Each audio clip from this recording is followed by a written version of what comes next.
Hey, hello, how are you? This is a show for everyone else. Instead of going after top 1% of the world, we dedicate this podcast to celebrate the lives of the unsung heroes and self-made artists.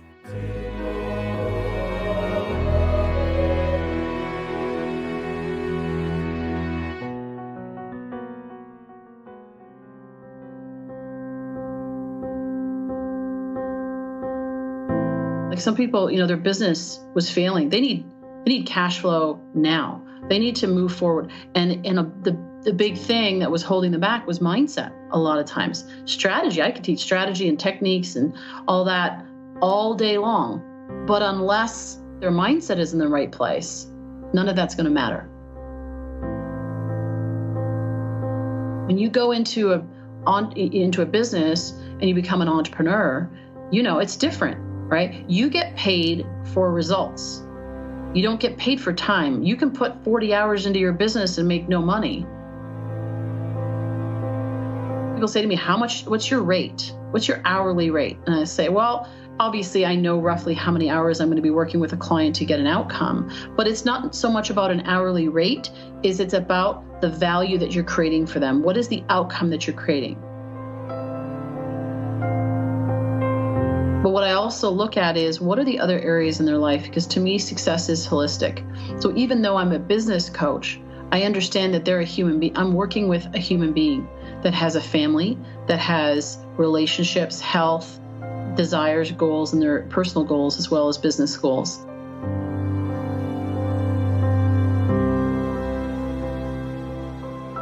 Hi guys, this is Fei Wu, and you're listening to the Feisworld podcast. My world, all the people I love and continue to stay in touch with and to learn from.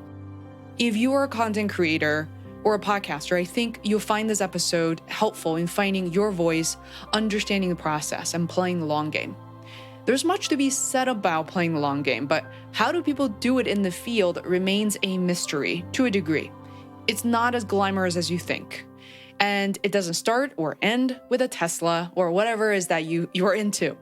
It's about the privilege to show up for what you love and what you do. And for me and other guests on my show, and hopefully you too, is that we continue to do this tomorrow, the week after, or decades from now.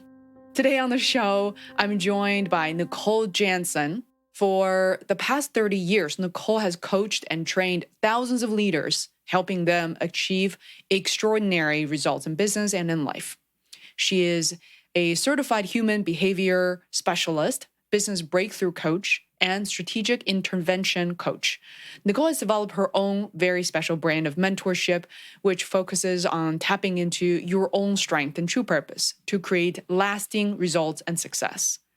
On a recent call with Nicole to talk about a mastermind group, which is the altPodcasters. I started for podcasters since October 2017. She gave me a ton of new ideas and pinpointed our value add in minutes. I also discussed Feisworld's very first online course and new service scheduled to release in June this year in 2018, which is to help English-speaking podcasts launch their shows in China. Nicole's feedback on that was equally relevant and helpful. She's the founder of Discover the Edge, and Nicole's clients are mission-driven and range from startup entrepreneurs to large franchise organizations.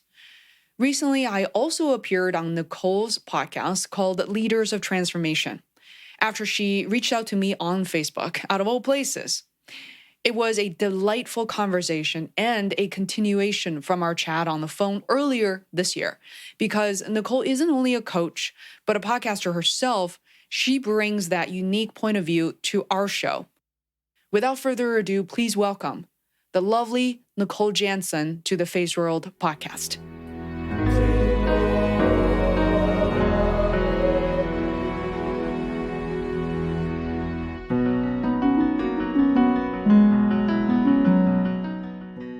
So, Nicole Jansen, I'm so excited to have you on the show. First of all, I am so thrilled for you because while I was gone, I noticed you have a brand new website and so much new content. Oh, thank you. Yeah, I have two websites. So the one that you're referring to is the podcast website, leadersoftransformation.com. And that was a lot of work because there was already, as you know, with podcasts, you have all these episodes up. And when we transferred it over, it changed all the links. We wanted to keep them the same, but for SEO purposes, we were advised to change them all. So it was just making sure all of that went over smoothly. So yeah, I'm really excited about it. So tell us a bit about it. I mean, this is kind of selfish on my side to want to learn more. Like, what was the process like? I mean, first of all, what motivates you to do something different? Well, the funny thing is, when I started my podcast, I didn't know where I was going to go. I just was like, oh, let's see what happens, right? So I had this divine download. Okay, you're going to do this podcast, but I still didn't know where it was going to go. So I had some fun with it and thought, yeah, I'm just going to put a little website up there. I'm actually going to do it myself. And so I thought I would challenge myself by learning how to do it, which I did. And I don't ever want to do it again. So I was like, fun, and let's hire somebody else next time. So it was a pretty basic website, and it was overdue for a new one because 160 episodes up there. It's hard to find things. They were all just literally listed all, in the order that they were released. And it was hard to, because there's different categories they kind of fall into and stuff. So I wanted that. I wanted a new, fresh look. The thing with any kind of marketing pieces, this because this is your business, you got to love it yourself. Because if you don't get excited about it, then sure as heck nobody else is going to get excited about it, right? It's like there's an energy vibe that you give off. I remember that from when I had once a business card with a logo that I was really happy about, and everybody said, "Oh my gosh, that's such a great card, such a great card." And then, funny enough, the same guy who did my website, this website now, is the one that did that logo. This back in 2007, and he's like, "You need a new logo," and I said, "No, everybody loves my logo." Long story short, he redoes my logo, and the day that he showed it to me, and I was like, "Oh my gosh, I love it." I was out networking all that week and continuing. I would give out my card with the old logo on it, and nobody said anything. And it was like there was a shift because I was excited about something new, and I was no longer, I just saw the contrast. And so, it was just so funny how people actually responded, and they didn't even know. They just stopped mentioning it anymore. And until I had my new logo. And then everybody's, not that our business is a whole lot more than a logo, but we've got to be excited about our website. We've got to be excited about what we're putting out there, because if we're not, then it's not going to resonate with other people. That's my opinion. Designing websites isn't anything new in 2018, but I find that for my own business, like you mentioned, I've done a lot of really interesting projects with entrepreneurs, solopreneurs, and websites similar to yours. Not that I've exclusively done podcast websites.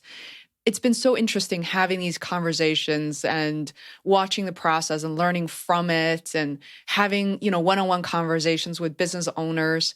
So, I mean, I really love the fresh look. I think it works so well, particularly because we both run podcasts. And one thing I notice about your show is that you don't just talk about one thing, right?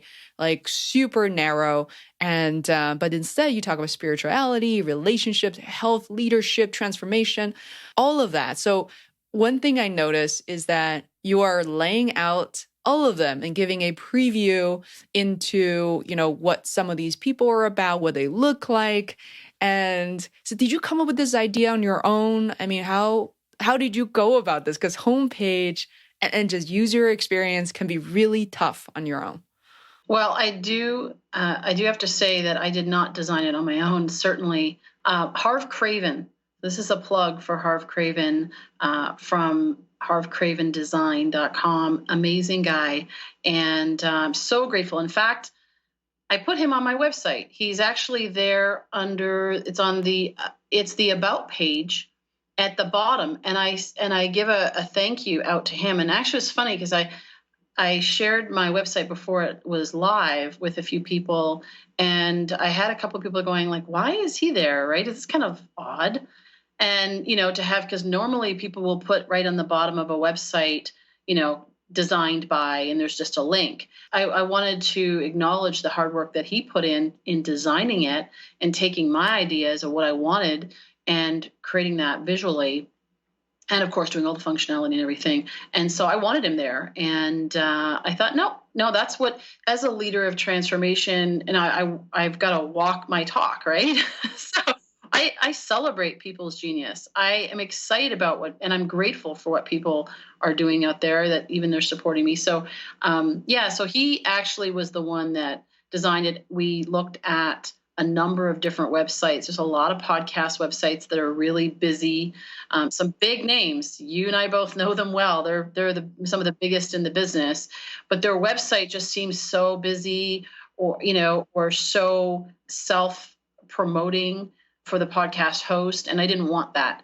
And so we looked at some different sites, and actually Tony Robbins' site, even though of course it is Tony Robbins, so it's promoting, but I liked the design and I liked the feel of his. And so he worked off of some ideas that he had seen there and what I had said that I really wanted, and then developed it from there. So I got to give the credit to Harv. He's the one who made it like that. So wow, I love it because sometimes it's a hard business to be in, because a lot of the business owners, once they work with you, they do want take credits for the great work you've done together, which they should. I mean, without them, there wouldn't be a business to begin with. Hence, there's no need for a website. It's tough to be an artist these days. Any kind of, web artist or graphic design artist, traditional artist. And the fact that I think setting it as an example to showcase their work and to really appreciate that, I think will only encourage people to do better work and to do it longer. I like that. Well, and you talk about artists, how many ghostwriters, their credits are somewhere buried on a page somewhere or buried in a website, like on the bottom, as I said in the link. But they're the unsung heroes, right? Like this is these are the types of people that you have on your podcast, or those unsung heroes that, they don't get acknowledged for their work. And I think they should. I think they should get acknowledged and, of course, paid for. Not just a hey, thanks, pat on the back, but they should be paid for their work. They should be compensated in so many more ways than just even money, because it is their creativity, it's their heart that they're putting into this. It's their unique. I mean, they're actually creating it on nothing. So I have a great deal of respect for artists, and that's written art, the written word. Oh my goodness. There's amazing people that write. I know Jocelyn Duffy is one of the people that I've had on my podcast. She's amazing when it comes to writing in the written word. And I'm in awe of people being so talented. But there's just so many talented people out there. And I love seeing the strengths in other people. That's what my coaching business and my training business has all been based on, is discovering and playing to your strengths, building a business around what you are great at, what's your genius, what do you love doing, and then what you can make money at, and bringing those three things together. That's the sweet spot. Absolutely. And I really love your show. I love the community you've created. Like you said, I think you really motivated me to start a community instead of thinking everybody has made it. There are already Facebook groups with tens of thousands of people. What's the point of me getting myself out there? And being in your community, even though I don't even use Facebook much, I could just see the authenticity and the connection and the comments. I mean, people don't even comment anymore, right? Like is the most you'll ever get out of it. The reshare, the comments. And and when I say comment, I don't just mean good job, good for you, congrats, right? It's specific feedback that I've seen among people who are meeting each other because of you. So I definitely want to talk about your podcast and the fact that you have so many episodes and the interesting people you meet. But first, if you don't mind, I would love to talk about your coaching business. I have, since I guess a couple of years ago, always known some of my friends who have been coaches and have been doing it for a long time. And more recent years, I noticed that, don't want to call it the trend, but there are a lot of people trying to get into that space that you probably know. So I would love to know your origin story as a coach, when you got started, and maybe why you got started. Sure. Yeah, this industry has exploded over the last few years. It's been incredible. And which is exciting because that means there's just a lot more people out there that are not only helping others and supporting others in their growth and having their happiness, whatever it is that they're looking for. But that also means that in order for them to be a coach, they've been through a coaching program and they've worked on their own stuff. So there is this evolution of people, or enlightenment of people really tapping into, their pain, their story, their past, clearing those hurts away so that they can actually be clear and empowered and finding their purpose, and so that they can do that. Well, for me, I've been an entrepreneur my whole life. I mean, my parents were entrepreneurs. I started my own business. I was helping them in their business when I was very young. How young? I would love to get into some of these stories too. Yeah. So they actually started a home-based business when I was 7. My dad owned a garage repair shop, an Esso. So we're in Canada at that time. I'm Canadian, and moved down to the U.S. 6 years ago. So he had a garage business. And it was like an Exxon type. This was Esso station, which is the equivalent of the Exxon Mobil here in the U.S. And worked really hard. They were just always entrepreneurs. My mother worked in the shop, but they started a home-based business in the network marketing space when I was 7. And I was like, we were taught that it was a home team, right? We were all in it together. And that was our culture. My parents are European, and that's just what they knew. There's like, hey, we're all in this together. We all work hard. We all succeed together. We enjoy the benefits and the rewards of it as a result too. So when I was 7, I was like, well, what can I do to help? I don't know, when I was 7 years old, right? But I wanted to chip in some way. And so I ended up opening boxes, and then I was stocking shelves. And by the time I was 12, I was doing a lot of the ordering, the back end ordering. By the time I was 14, I was also doing it for our upline as well, because they were traveling a lot. They were away for 6 months out of the year. So I started and I had businesses. I was making jewelry in grade 6, selling to my friends. I think it was in grade 5 and 6. And, so I've always been that entrepreneurial. I had my business. My mom and I would go to the flea markets and stuff. But fast forward, I registered my first official business when I was 16.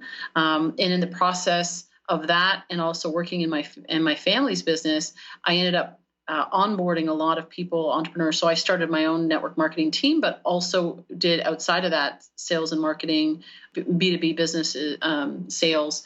And so I was involved. I kind of it was like immersion. So I was involved with knee deep into business ownership, entrepreneurship, training, coaching people. And for some reason, I'm personally very interested in childhood stories. You said you started a business when you were 16. What type of business was it? Yeah, so I started a team in network marketing, but I didn't even know what I wanted to do. I just knew I wanted to be in business for myself because, we were around a lot of entrepreneurs. And so I thought, yeah, this sounds good. I don't want to go have a job and work for somebody else and have them tell me when to go. I can take, lunch and all that. So I went in downtown Toronto on University Avenue, and this is before the internet, of course. So I went and registered my company name, and I called it ProNet International, was stood for Professional Networking International. I had no idea what that business was going to be. And in fact, they asked me and said, well, what's the type of business what category does it go in? And I went, geez, I don't know. Sales and marketing. So that's what I put down, sales and marketing. But then what I ended up doing is actually selling fax machines door to door. That's where I started. What I learned really quickly is that business is it's real simple. I mean, there's a lot of different components to it, but bottom line, it's having a product to sell or a service and a customer to provide it to, right? So there's the exchange, real simple. And so I got a line on wholesale fax machines. They just come out onto the market, $2,500 fax machines. And I was like, great. So I can buy it at this price, sell it at this price, make a profit. Who needs fax machines? My friends weren't buying fax machines, and big companies were not. Certainly, that just sounded like it was going to be a difficult go because they're not going to let me in the door. I'm 16 years old, or 17-year-old. What are they going to listen to this 17-year-old, 16-year-old?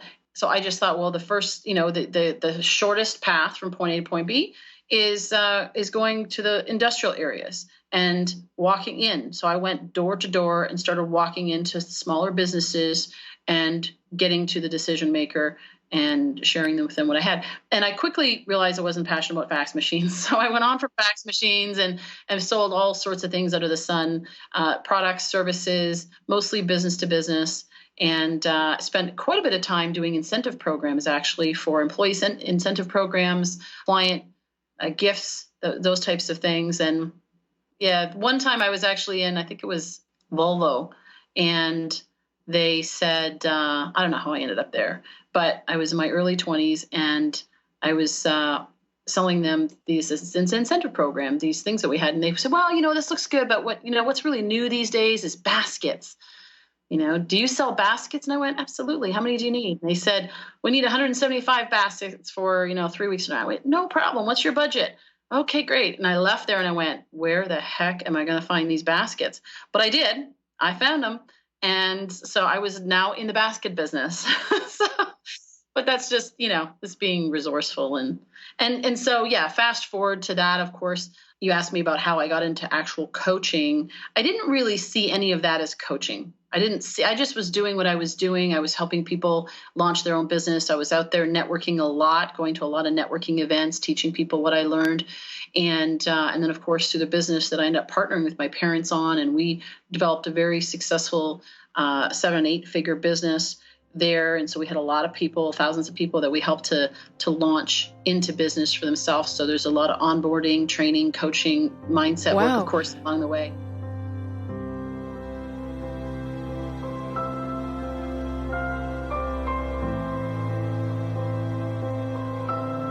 Hi there, you're listening to the Feisworld podcast. I'm your host, Fei Wu.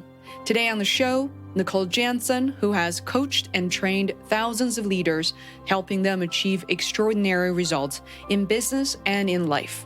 She's also the host and creator for the podcast named Leaders of Transformation.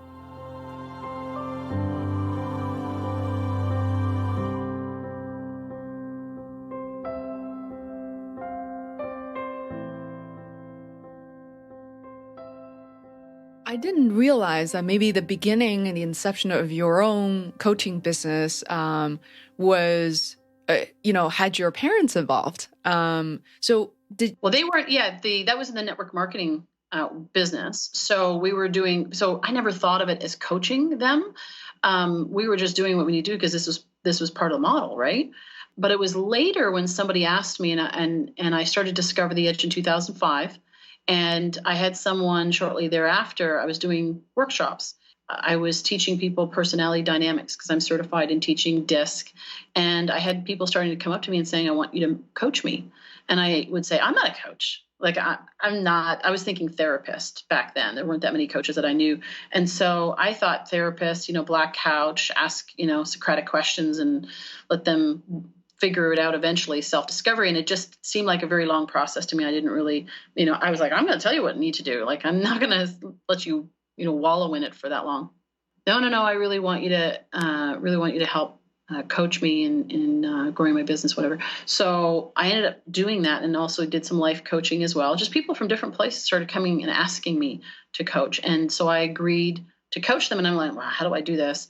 And I hired a coach, actually hired several coaches, and that had formal structures for coaching. And then I realized, oh my gosh, I have been doing this my whole life.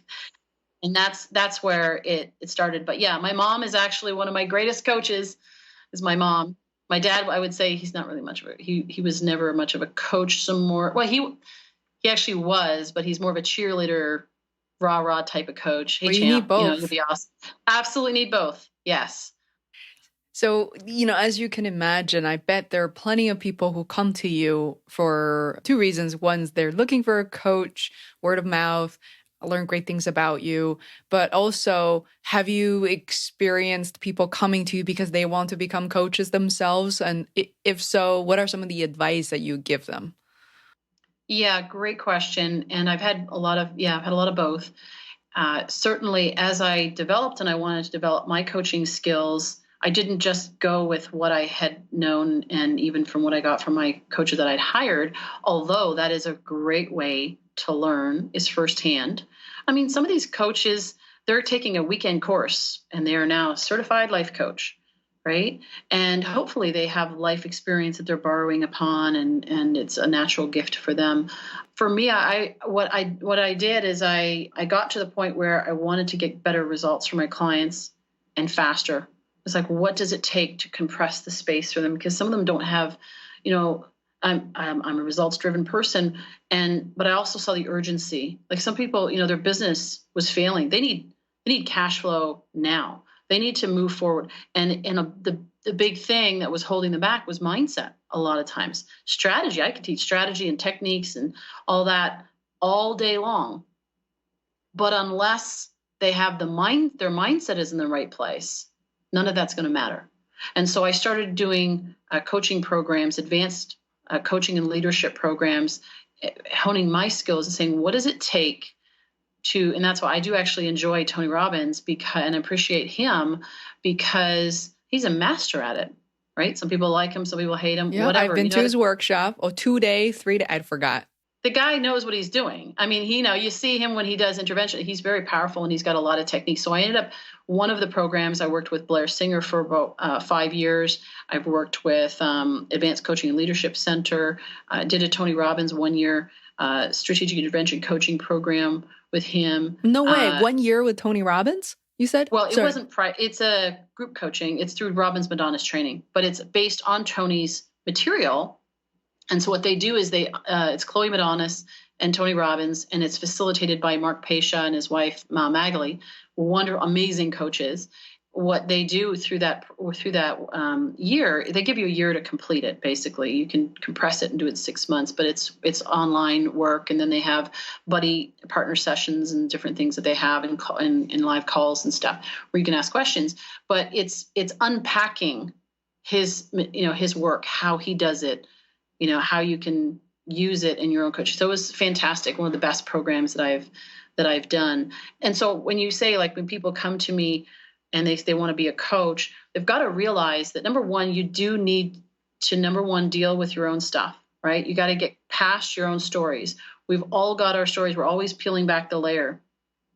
But you got to get to the point where your stories, your pain, whatever the upsets are not showing up in the coaching, if that makes sense. And so, because then you're able to be there fully present with your clients. So what do we need to do to get you to that point? That's number one. Number two is recognizing that it is a business. It's not just, people go, oh, I want to go help people, right? Okay, great. Awesome. We all do, right? I've always built a business around a purpose and being mission driven. Every business I've ever built over the years, has been around that. It's just kind of funny because I hate shopping, whatever. At one point I had a image consulting business, and would go in and teach it. And I'm like, why am I doing this? I hate shopping and whatever, and keeping up with all the fashions. But I've done all these different things. There was always a purpose to it of why I did it, and the passion behind it. So recognizing that, number one, you got to get clear in your own stuff. Oh, number two, of course, you got to develop your skills. So as a coach, and number three, you got to understand that it is a business. And it's got to be sustainable and profitable, because you can go out there and give away free coaching, which a lot of coaches, they wear their heart on their sleeve, right? They want to go out and help people. But if you're not doing it in a way that is sustainable and profitable, you're not going to be able to do it for very long. Yeah, that's such a great topic, and it's a short list and it's easily memorable. I talked to several coaches, and honestly, I either have been interviewed by them or interviewed them on my show and friends. That's the most common, I guess, almost like a misconception that come up, that a lot of people think coaches are really wealthy. And when they think of coaches, they do think of Tony Robbins and people along that line. When I talk to coaches, several of them starting out, they're really struggling to find clients. And I would go as far as adding to that, once they find clients, I think they're not clear on not just what they're delivering, but also how to charge. So do you have some insights to how they should, sort of go about learning that information and processing all that? Well, there's some really great programs out there that speak to, what to charge, how to increase your prices. Yeah, the biggest thing is, and this goes for actually all business owners, I find, entrepreneurs. I find people that come out of the corporate world, or at least as an employee, and they now transition into business. I have been an employee over the years, like technically working on certain projects where I've been as an employee, but I've always been the entrepreneur. So I always approached it. And the reason why I was asked to work on those particular projects was because I had a business owner mindset. The reason why I say that is because this goes back to pricing, is that because when you're an employee, you're so used to trading time for money. I work 40 hours, I get paid 40 hours. My hourly rate, I get paid X number of dollars per hour. When you go into a business and you become an entrepreneur, it's different, right? You get paid for results. You don't get paid for time. You can put 40 hours into your business and make no money, right? Into your business. What does that mean? Maybe it's social media, marketing, developing content, prospecting, right? You can be doing all those things and still make no money, right? It's about creating results. So when you're pricing, don't look at it. People say to me, what's your rate? What's your hourly rate? And I say, well, obviously I know roughly how many hours I'm going to be working with a client to get an outcome, but it's not so much about an hourly rate, it's about the value that you're creating for them. What is the outcome that you're creating, right? And price it based on that. And of course, you're looking at experience. What I always encourage new coaches that are starting out is to get some testimonials. Doesn't mean you have to work for free, by the way, to get those testimonials. That's an easy way to do it, sure. But experiences with giving away free coaching is people don't value what they don't pay for. So it's a long answer, but it's shifting the way people look at the pricing structure, so that when I say to people, look, this is my rate per month, right? So I do a monthly rate or a program rate based on how long we're going to be working together, but it's based on, we're going to get you to this outcome, even to the extent where I will say to people, look, this is the outcome. We agree. This is what we're looking to achieve in your business. And if we don't by this time, we both agree this is reasonable. You do everything I recommend. And this is for the business coaching. But if we get to that point and you haven't achieved, you've done everything I recommended and you haven't gotten to the result that we've agreed to, I will suspend billing until we do, because I stand behind what my coaching is, right? I stand behind my ability to help you create results. But of course, that requires that they are doing what I recommend. If they don't, then of course it nullifies that, because I can't guarantee results if they're not going to do it. Mm-hmm. I like that. I actually started to see some of the online courses even saying 100% money back guaranteed, but you have to show us evidence of the fact that you're working on it. So I find the evidence part to be really interesting, because you need to be able to see something and measure something. And I think it depends on the business. That evidence could also be very different. In your opinion, what are some of the outcomes that are reasonable, right? Because I'm sure some clients, type A clients, be like, I want my business to be, 3 times or whatever, $10 million. Like, what are some of the outcomes that you think are reasonable and feasible? Yeah, that's a tough question to answer, because it depends on the size of the business and the stage and where they're at. And every business is different, right? So, some businesses I look at, and of course I have to know what is actually going on in the business. They got to tell me the truth, right? I need to know where their financials are. This is not a guesswork. This is not about what they tell me. It's like, if you've seen The Profit with Marcus Lemonis, it's classic, right? He says, look, show me the numbers.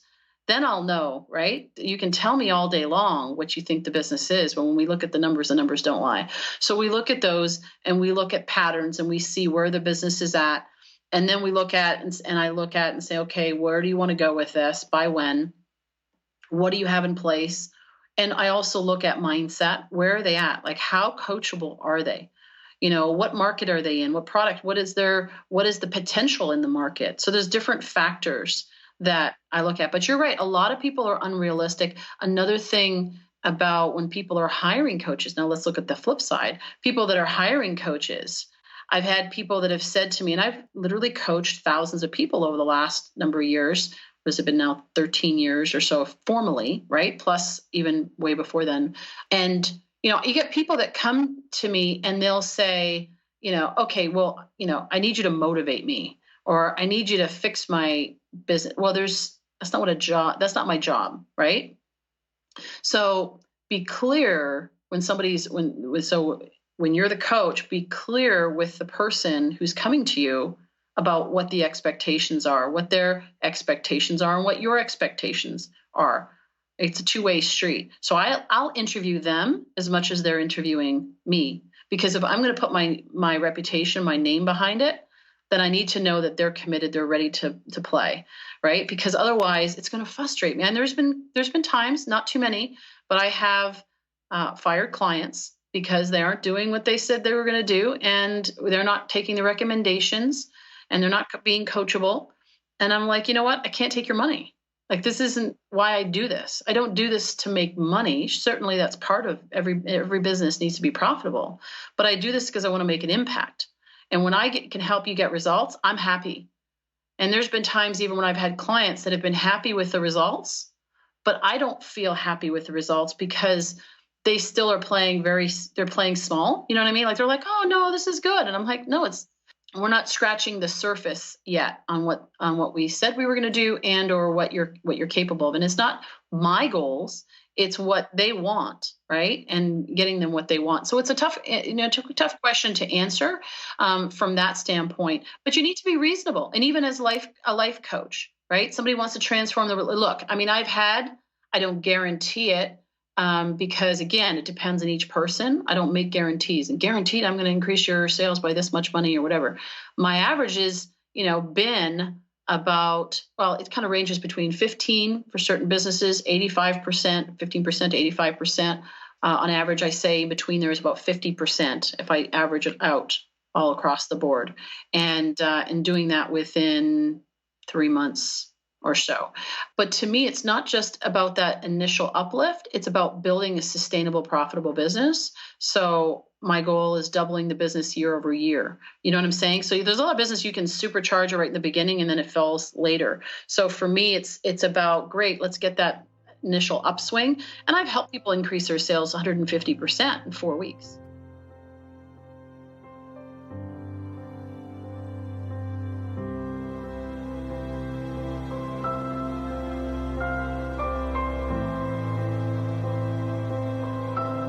Hi there, you're listening to the Feisworld podcast. I'm your host, Fei Wu. Today on the show, Nicole Jansen, who has coached and trained thousands of leaders, helping them achieve extraordinary results in business and in life. She's also the host and creator for the podcast named Leaders of Transformation.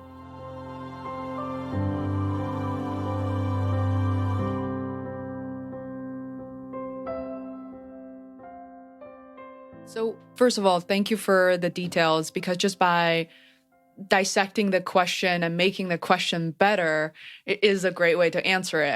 I guess I will add to that question, what are some of the, other than financials, right? Because I feel like that's so easy, like click-through rates, like, oh, I want to 3 times my revenue, or, Faye, I need help with my podcast. Can you 3 times my downloads? Like, people fall into that trap. Mindset is a great area, and also a gray area to some people.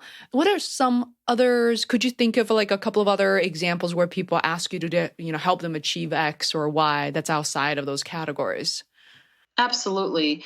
So when people actually, most of my clients come to me because they do want to increase their sales, their team performance, or their profitability. So we certainly do that. But what I also look at is, what are the other areas in their life? Because to me, success is holistic. So even though I'm a business coach, I understand that they're a human being. I'm working with a human being that has a family, that has relationships, health, desires, goals, and their personal goals, as well as business goals. So what I look at is, what are the areas, like where are they at in all of those areas of their life? And what are the most important areas to them? So I actually say to my clients, look, we'll help you increase your sales, make more money. That's fine. We'll do that. Increase your team performance, restore the culture, whatever it is, right? We'll do those things. Absolutely. Well, what I really want you to do is I want you to be able to come back and say, Nicole, I love my life. If you can come back and say, Nicole, I love my life, then I know that we've not only done all those things, but you've got great, healthy relationships. you're healthy, you're taking care of yourself, right? Your mind, body, and spirit are being taken care of, as well as your bank account. And so for me, that's a metric. So it's also those are the intrinsic things. It's like how you feel. Yeah, I mean, I can help increase sales in a business and have them be horribly unhappy. That's not what we're going for. So we do need to look at all of those things. And to start off with, it's just clarifying that for people, because most people, when you ask them, what do you want? They don't know. They know they want something different, but they don't even know exactly what that is. Most people, they may say, I want to increase my sales. My sales are down. I need to increase my sales, or I'm having a trouble at home with my son, or this or that. They know that they want an improvement. They have a pain somewhere. It's like going to the doctor and saying, ouch, I hurt over here. But what that looks like now, they're not as clear on that. And so we help them to get clear on that. And then based on who they are and where they're at and what their commitment level is and all the different factors, then we create a plan for them that is reasonable. And I believe in doing it so that it is a stretch. So here's a measurable, right? It's a stretch for them, but it's not so unrealistic that their brain literally shuts off and says this is completely impossible. So you want it in that, between. So it's a stretch. It's not like, because if they're just staying in their comfort zone and they're just doing the same thing, they don't have to change who they are. They don't have to change them. They don't have to shift their mindset. They don't have to expand who they are, and they can just stay in their comfort zone. That's really not growth. You don't need a coach for that. Go talk to your friend and have a few beers or whatever, and you can talk over some ideas of what you can do to change over that. But if you want a coach is designed not to let you stay in the same place.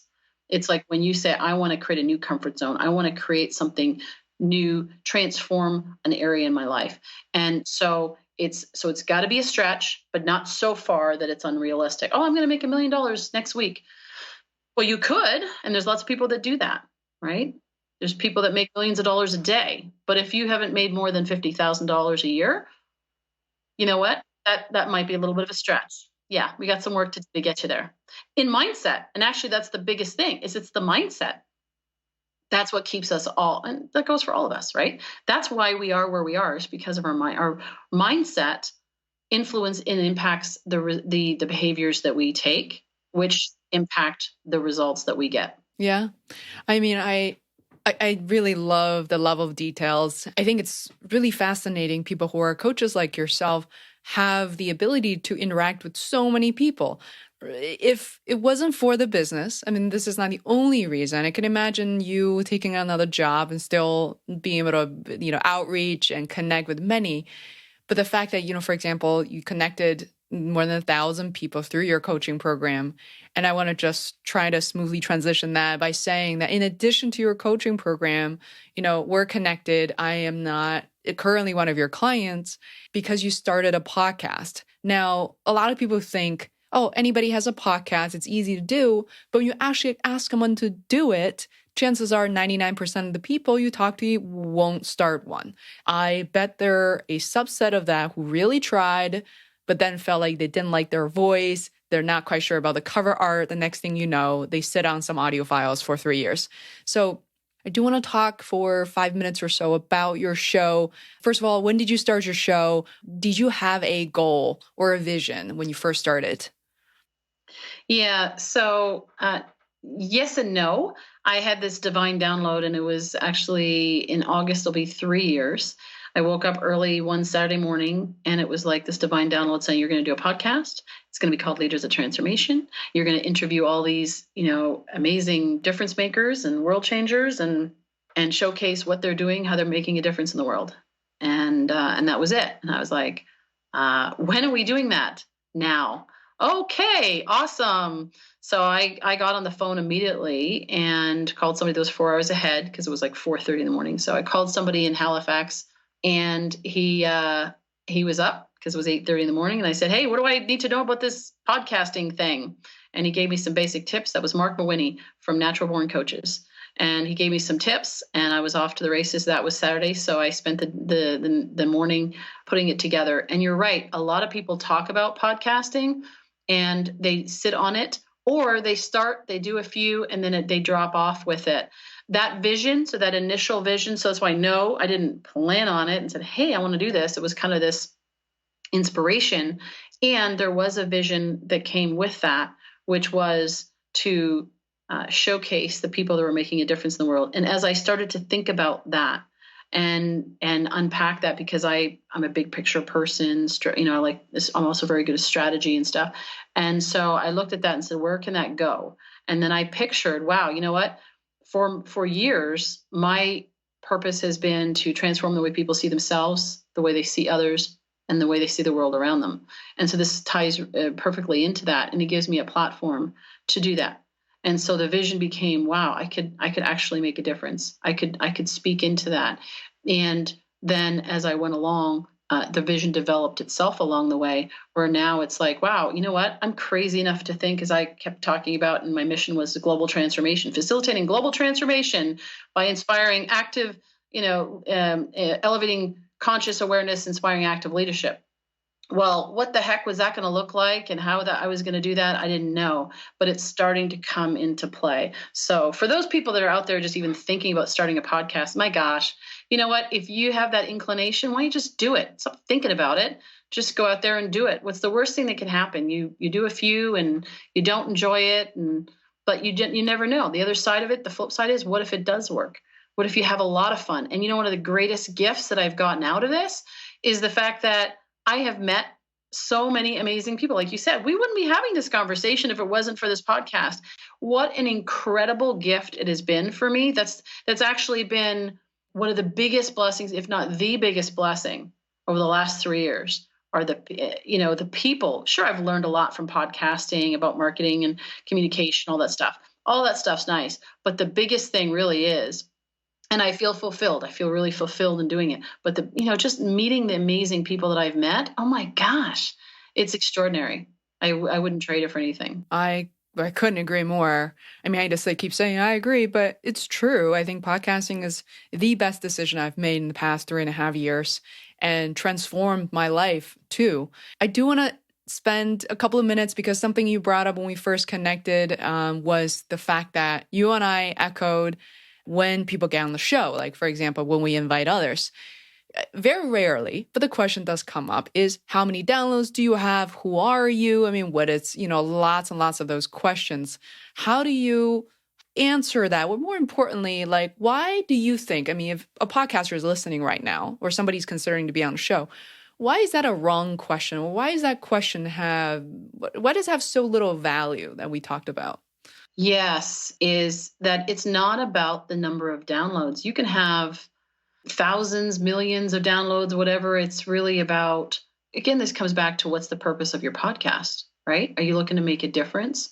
And you can have a podcast. It's kind of like, I have a friend of mine who has made quite a bit of money, actually, even getting clients on Instagram. He has Byron Torres. He has 200 and something followers, and he's made over $100,000 in the last year on Instagram with 200 plus followers. That's it. Why? Because he makes quality connections. He's not into mass, into strictly quantity. He's into quality. And that's the same thing. That's the approach that I've taken, and that's what you've taken. So it's really not about how many downloads you have. It's about the impact, and the people that you interview. Those are the people, like you said, you get clients from people that, even though you're not looking for, but just people you just get to know each other. You make connections, authentic connections with people that are on your show. That's like even better value than all the downloads and the people that are listening, because you're actually having a one-on-one conversation with people. So you can truly grow your business. I don't have millions. I'd love to have millions of downloads, and I'm working on learning how to do that. Right? But I don't have that. And actually, you know what? The most amazing thing, people don't ask me. I had Bob Berg on my show in January, and, he's a world-renowned speaker and so forth. I don't recall him asking me how many downloads I had, right? But that's not a surprise, because his book is called The Go-Giver, and he gets it. And he's like, absolutely. I reached out to him and I said, I just love your work and so forth. And I acknowledged, and he said, oh, this is great. I'd love to be on your show and serve. So it's much more about the service that we give to others, and it'll come back to you. So don't freak out about the downloads. Somebody told me recently that the average podcast nowadays, a good podcast, has like 150 downloads. It's actually decreasing right now because there's so many more podcasts. So if you check the numbers like that, you make yourself crazy. It's not about that. Just focus on service. Good quality and having fun yourself. If you're not having fun, your listeners are not going to have any fun. Yeah, absolutely. It's all that it's true. People ask me about my downloads. I'll share the exact same numbers. Sometimes my most popular episodes, I haven't checked, it's like 2,000 to 3,000 per, and the most popular. And then the top 10%, we're talking about, 800 to a little over 1,000. And people are like, what? That's it? I mean, what's the point of working on it? I'm like, no, those are the better performing ones. And what then they don't know is if we don't have any content out there, every day when I was in China, didn't deliver any new content. Every day there were dozens and often over 100 downloads every day on older episodes. But if they didn't exist, then, you wouldn't accumulate those things and make new connections. So thank you for sharing that, Nicole. I just remember, out of the blue, we connected and you talked about so much truth. And I find the truth is so comforting, but also so empowering. I wish there's more people who are willing to talk about this. And thank you so much for this. I mean, this is wonderful. I really enjoyed it. Well, thank you for having me, Faye. And it was just a really fun conversation.